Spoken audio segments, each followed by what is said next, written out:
That was fun! I enjoyed that. That was really fun. No part coming. And you know what I think one of the most, okay, first, before we get into the Demon Slayer thing, what was it like sitting for that Muslim commercial? It was talking about a true story about, I don't know if the guy was planning on committing a terrorist attack on the Muslim community or what. Well, you should have seen the commercial that they played before that one. It was a warning about, faulty prescription medicines, and I'm like, okay, I get it, but it's kind of a bummer trailer to put in between a movie like this. I think it's important. No, I agree, it's important. They're not trailers, they're like PSAs. Yeah, I know. But it's just like, I'm trying to be happy here.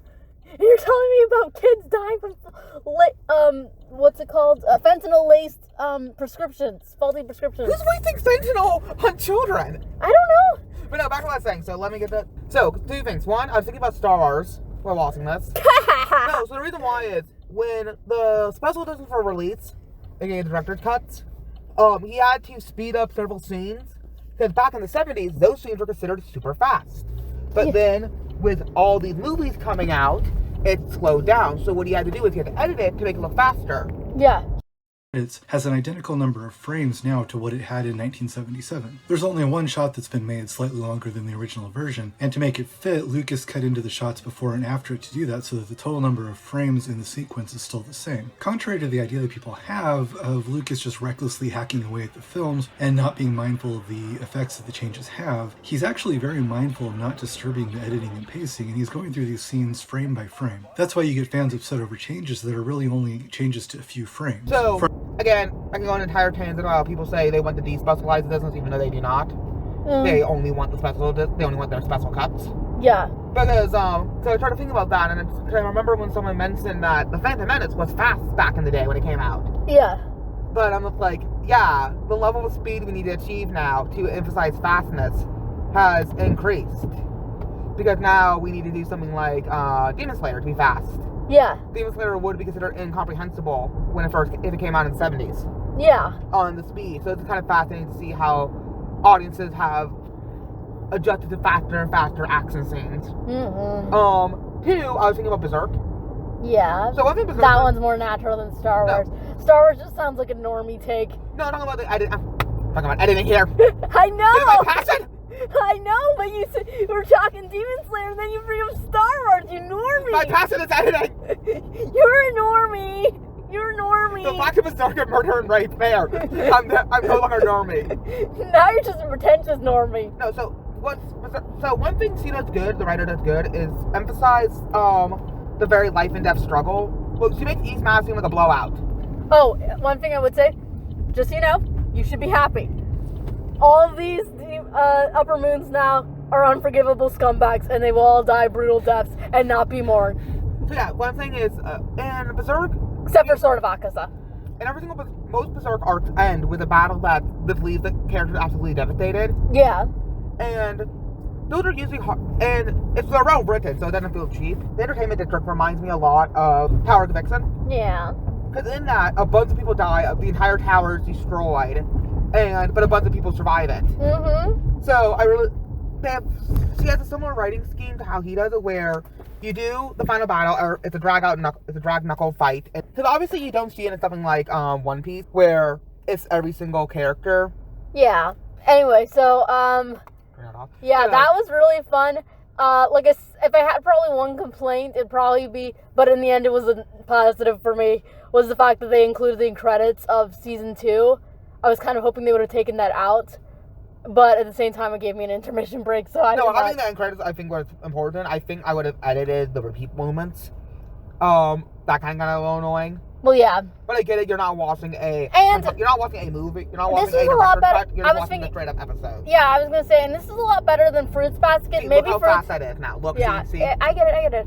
It's like, with Fruits Basket, now granted, they could have said something and I didn't see it, but with Fruits Basket, I didn't know what I was getting. I thought I was just gonna get the entire, backstory. But we got a lot of repeat of episodes. This time I went in knowing exactly what I got, so it's like, oh, they show the end credits. Well, it's like, that is what I was preparing for. So it's like, yeah.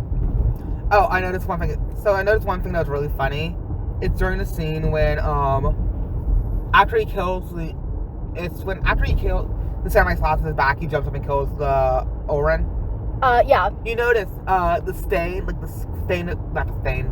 skin rot is on a separate layer, and there's a scene where he's talking and the skin layer is not the rot layer is not moving, and then you see the moment where the animators remember to move it again to reconnect it, basically.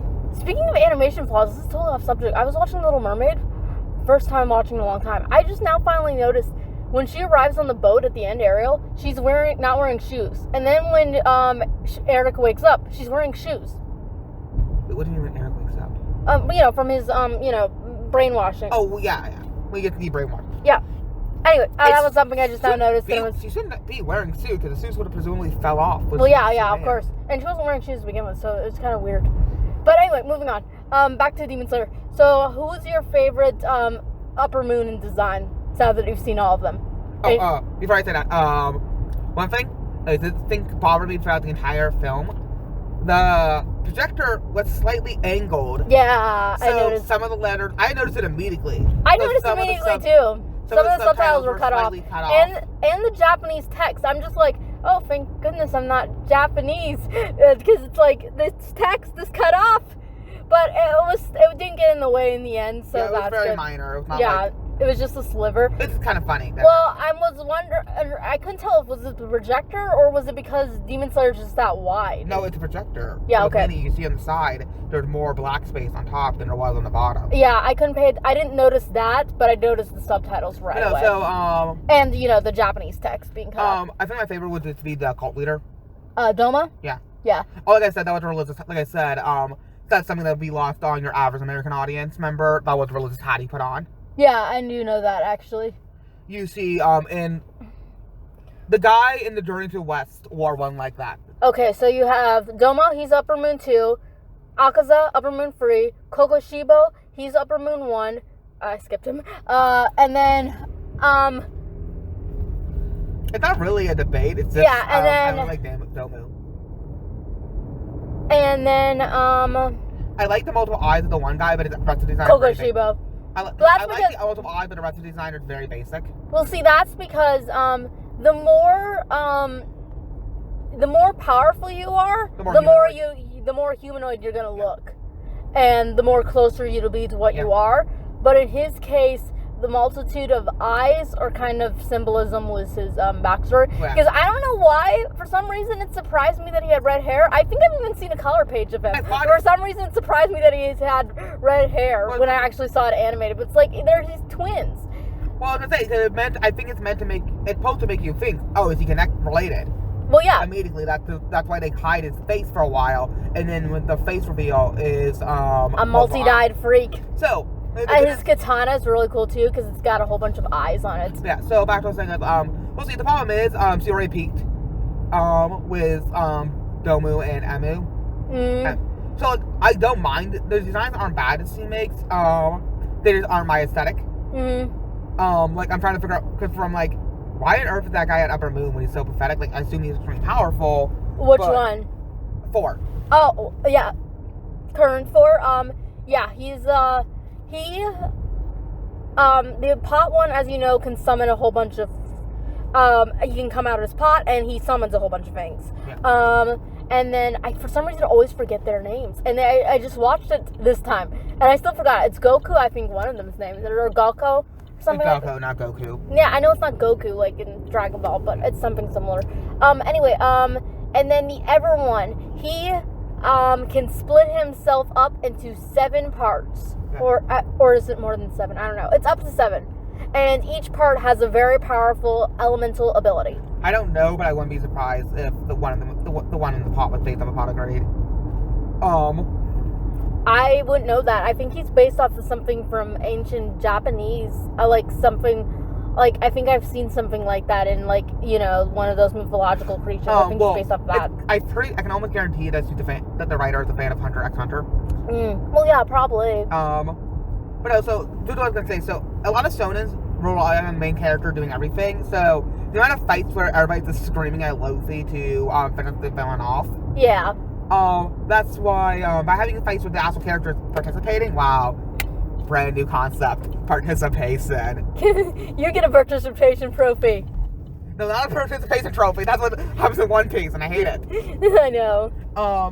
Look at that in Berserk. All the characters fight.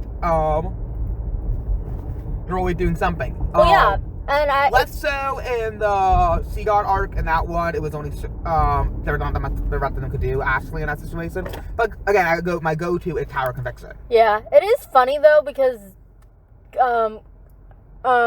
Gyotaro was yelling at his sister Daki, but it's just like, no, dude, I'm sorry. Yeah, she's insulting you and calling you ugly, and that's bad, but this is all your fault. You should have killed Tanjiro right when you had the chance, and you didn't, because you got...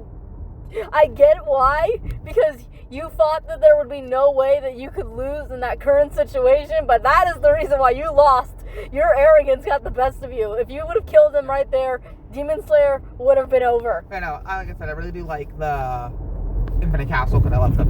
Oh, yeah. I'm a fact for anything infinite. Yeah, that's, like I said, the part where you see, like, a brief second where there's, like, some water and lily pads. Yeah, that is where Domo will fight Shinobu. Yeah. And I can't wait for that.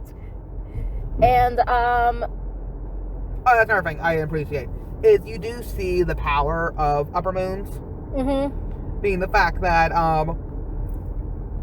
again, how much of a drag-out knuckle fight it was to defeat Daki and Gyotaro. Yeah, Gyotaro. And they were the weakest. Yeah.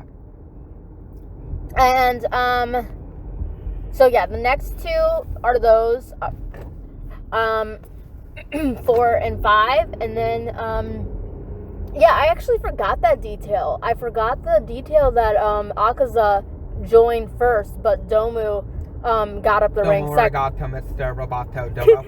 Yeah, Domo. he got up there second. He got to rank 2. Because some people think that Domo's actually weaker than Akaza, and if it was to be reassembled currently, it would be changed. But I still don't think that, because I feel like Muzan would be able to tell which one's stronger. Not also that, the reason why people believe that is because he was able to regenerate his head after it got cut off. The only reason why he didn't... Oh yeah, I guess spoilers for the end of Demon Slayer. The only reason why he didn't was because he remembered his past and he realized he had no reason to fight. Whereas Doma, he tried to regenerate his head, but failed. But the difference is that he had a whole bunch of poison in him from Shinobu. But okay, back to what I was saying, back to the design, so yeah. Emu is peak design, being the fact that he is a conductor and a conductor, so he's multiple conductors. So that's a fun little wordplay that he did. Yeah. One, I really do like the punk demons that he killed off, the lower moons. Yeah. Like, I like punk aesthetic, I like Pain. Pain, I think, has a great design from Naruto. Yeah. Like I said, you can tell that she was inspired by, you can tell that it wears an inspiration on the sleeve from Naruto to, Hunter x Hunter. Yeah. All different things. Well, yeah, I mean, when you really think about it, I mean, we've gotten to that point where the people who are creating manga now are going to be inspired by the manga that we grew up with. Well, yeah, that's just inherent. Yeah, so it really is interesting when you see it that way. Well, look at that. That's why there's characters like... It's the same thing. Back to Berserk. Characters like Isidro are in Berserk because by the time Convixen came along, Naruto came around and Luffy.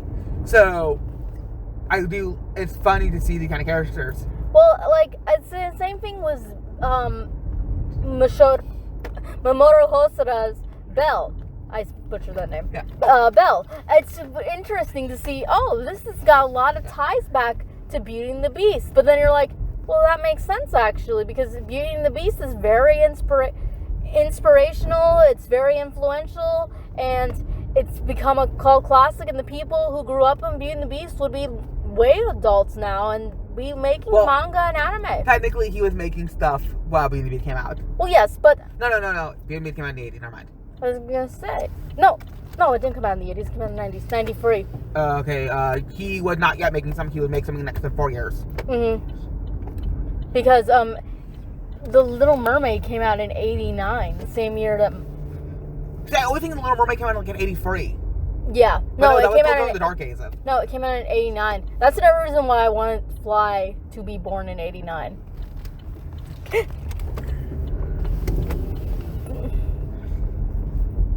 I said, the castle, before we get out, the castle is procedurally generated, no doubt. That stuff is super easy to do nowadays when you know what you're doing. Also, that reminds me of a really cool music video. I'll post that in the link in the description. Piss off faggots.